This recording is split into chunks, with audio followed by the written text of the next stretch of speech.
ലാലേട്ടൻ തകർത്തുണ്ട്. ഇത് ആറാടുകയാണ്. രാജമാണിക്ക് ഒന്നുമല്ല, ആ സ്റ്റൈലാണ്. മീശ പിരിച്ച് മാസ് റോഡ് ചെയ്യുന്ന ഏട്ടൻ വൻ മേക്കോറിൽ വന്ന മാസ് കാണിച്ച പടമാണ് വാമനപുരം ബസ് റൂട്ട്. കോമഡി ഉണ്ട്, ആക്ഷൻ ഉണ്ട്, മ്യൂസിക് ഉണ്ട്, എല്ലാം ചേർന്ന ഒരു മാസ് എന്റർടൈനർ. ഈ പടം ഇറങ്ങിയതിനു ശേഷം ഒരു പ്രദേശത്തെ ബസ് റൂട്ട് പോലും നിലച്ചുപോയി. ഇത് ഹേറ്റ് ക്യാമ്പയിൻ ആണ്. ഈ കഥ നടക്കുന്നത് വാമനപുരം ഗ്രാമപഞ്ചായത്തിലാണ്. ഇവിടുത്തെ പ്രധാന പ്രശ്നമാണ് ഒരു ബസ് റൂട്ട്. ബസ് കൊണ്ടുവരാൻ ശ്രമിക്കുന്ന ഭരണപക്ഷവും തടയാൻ നിൽക്കുന്ന പ്രതിപക്ഷവുമാണ് ഇവിടുത്തെ മെയിൻ ആൾക്കാർ. ഈ ബസ് വന്നാലേ നമ്മളെ ഏട്ടനെ കണ്ടുവരാൻ പറ്റും. ബിക്കോസ് ഏട്ടൻ ഈ ബസ്സിലൊരു കിളിയാണ്. ഈ ബസ് റൂട്ട് തടയുന്ന 4 പേരാണ് പ്രധാനമായും പ്രതിപക്ഷത്തുള്ളത്. 1, ഈ പ്ലാവിന്റെ കൊമ്പ് വെട്ടാൻ സമ്മതിക്കാത്ത ഈ ചെറുപ്പക്കാരൻ. 2, ഈ ആസ്മ രോഗിയായ വയോധികൻ. 3, ഈ പൊക്കം കുറഞ്ഞ ചെറുപ്പക്കാരൻ. 4, the cold blooded criminal Karippodi Gopi.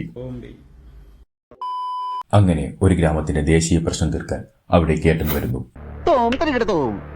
അങ്ങനെ ഏട്ടൻ ലിവർ ജോണി എന്ന പേരിൽ കണ്ണിൽ സുറുമയും എഴുതി ചുണ്ടും ചുമപ്പിച്ച് ആണഴകെന്നും പറഞ്ഞ് ആടിപ്പാടി വരും. എന്തൊരു നീള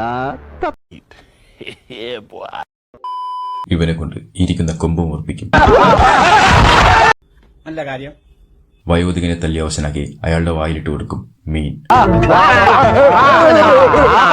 നല്ല കാര്യം. നീന്താൻ അറിയാത്ത ചെറുപ്പക്കാരനെ പുഴയിലേക്ക് എറിഞ്ഞ് അയാളെ വധിക്കാൻ ശ്രമിക്കും.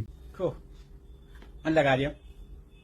ഇതൊന്നും പോരായിട്ട് കരിപ്പൊടി അടിച്ച് അരിപ്പൊടിയാക്കും. ഇത്രയും കഴിയുമ്പോഴത്തേക്കും പടം കഴിഞ്ഞു. ഇതിനിടയിൽ ഒരു കാര്യം കൂടി പറയാൻ വിട്ടുപോയി. പ്രസിഡന്റിന്റെ മകളെ ഏട്ടൻ വളച്ചുകൊണ്ട് പോകും. പടം കഴിഞ്ഞു. Go from living to dead, you got me seeing all red. Now I'm becoming a threat. I fucking heard what you said. I'll make you have some regrets. And no, I never forget.